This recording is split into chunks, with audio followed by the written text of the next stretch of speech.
Hey, so I'm Hagen, and this is Project 3 of QM238 Data Analytics in Business 2. So the first thing I had to do was read the data set in Jupyter Notebook. As you can see, I had to import pandas as PD before I could do anything else. The next thing I did was I read the data set. I defined the data set using the variable df, and then I used the pd.read_csv function. Then I plugged in the given CSV file, which was song_data.csv. The next thing I did was display the top 5 rows by using the .head function, and I plugged in 5 because I wanted to see the top 5 rows. I did the same thing but did the tail function, as you can see here. Then I did the shape function, and I got that there was 18,835 rows and 15 columns. Each row is a different song, and each column is a different attribute. So there was 18,835 songs in this CSV file, and then 15 attributes. I then displayed all of the different data fields by using just df. I then display the different data types. As you can see here, song name came up object, meaning it's a categorical data type, and then the other all the other attributes such as song popularity, song duration, etc. was either integer or float, meaning that they were binary attributes.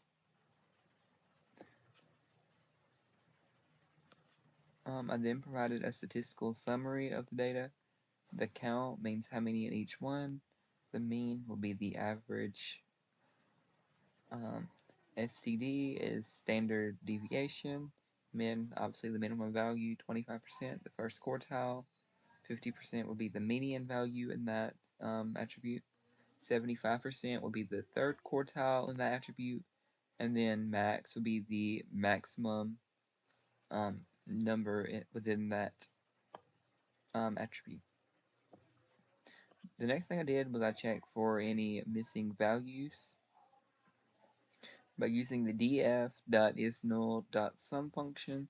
As you can see, there were no missing values for any of my attributes.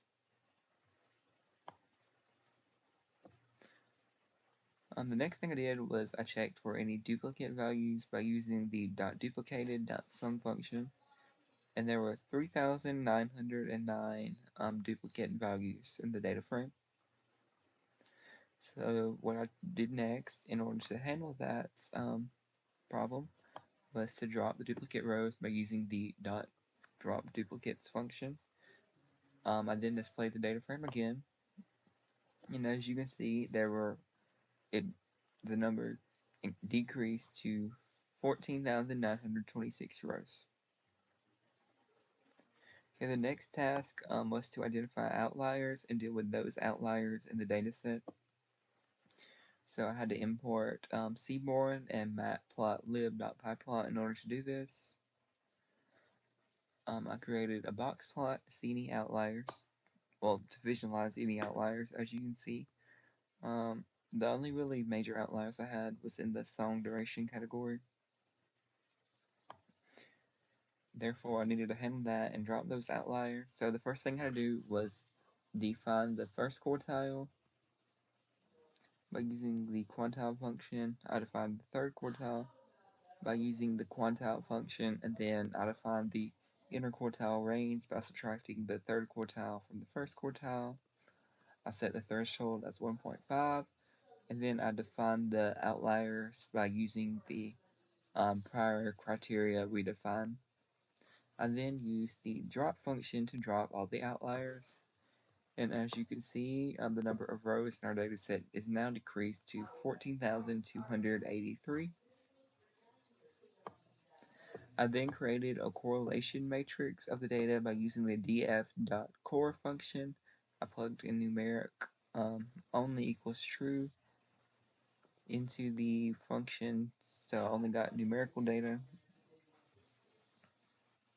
As you can see, there was not very strong correlation, particularly with any of these. However, the strongest correlation with the target, which in the target for this project was song popularity, as you can see here.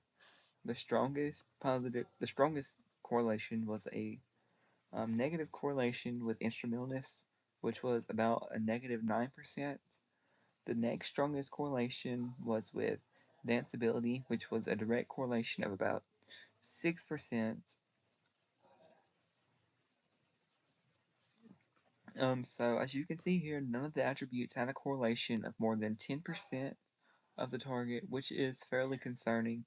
So my hypothesis is that there will be a high error score at the end after applying regression. In order to further prove this and visualize any correlation, I decided to create a heat map by using the heat map function.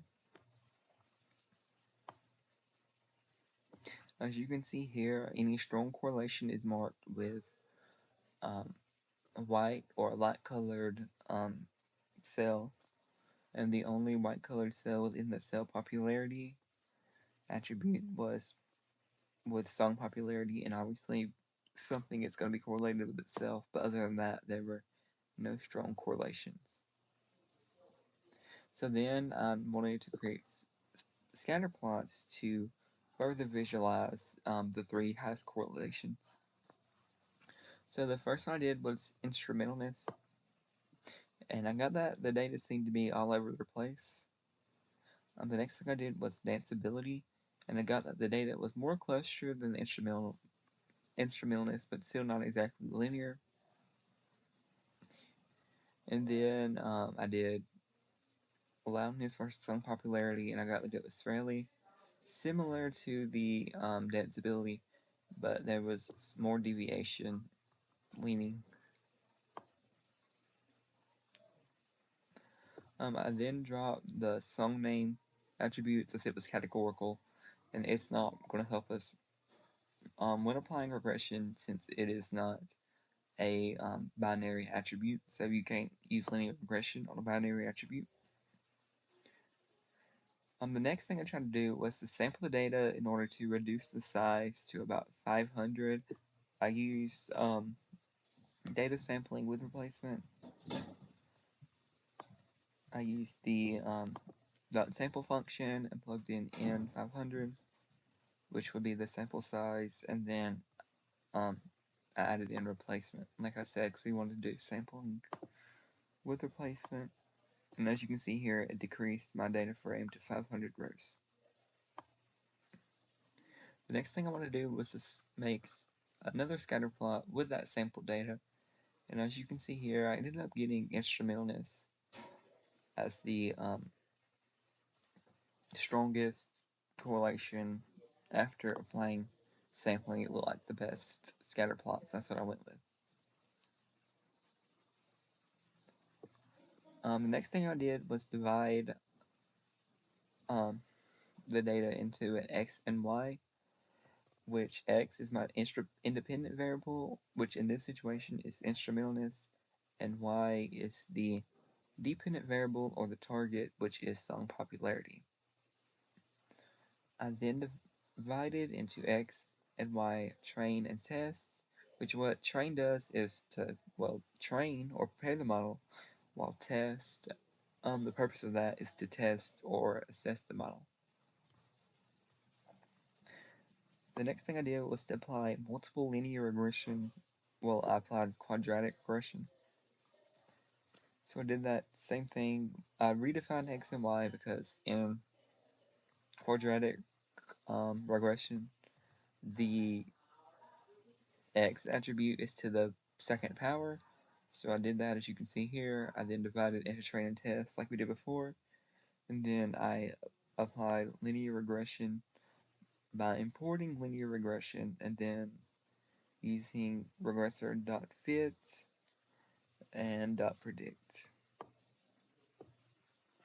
The next thing I did was get my error score by importing metrics and NumPy. I got my error score to be my mean absolute error score to be around 16, which I found it wasn't great for sure, but it was fairly low compared to past projects, which means that there was an imperfect correlation between instrumentalness and song popularity on a quadratic scale, but nonetheless there was a correlation. The next thing I did was apply simple linear regression. I did the same thing, but I just set the X to instrumentalness. I got the mean absolute error the same way, and it came out to 16.04, which was slightly slower than the quadratic regression. I did apply polynomial regression.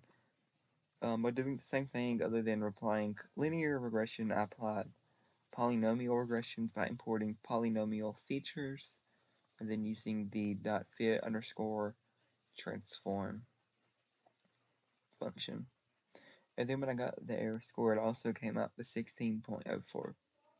So I determined that there was a relationship between instrumentalness and song popularity. The type of correlation or regression didn't necessarily fit perfectly into polynomial regression, quadratic regression, or linear regression, but there still was a fairly strong correlation existing between the two, which we can conclude due to the fairly low error score. Thank you.